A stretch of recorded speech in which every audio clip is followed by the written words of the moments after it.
Şimdi yada salam da. Onda serpayı lazım.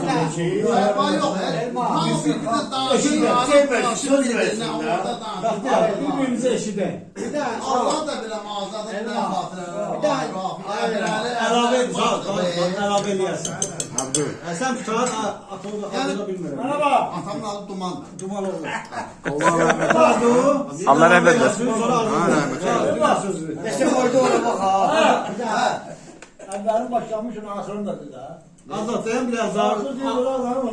Biraz zar düşür. Kimin de yazına düşürsə. Əvvəlim deyəndə axır yazmaq istəyir. Axırım deyəndə əvvəl yazmaq istəyir. Məsələn, Bunda bilirəm, o xasiyyət var. o birinci deyil. Birinci deyil. Demək gelmiş iddialı barj. Bir daha faş uzaqdan gəlmə ya. Hələ burada Kısa deyirəm, barj var da. Sən də bilirəm. Demək gelmiş etibar. Arif, azar. Kapı üstünden yıkılıp kimse kapı Yani, üstünden ben deyirəm, bir daha çağır. Sağ ol. Danışdı. Sağ ol. Neler çok Gelmiş.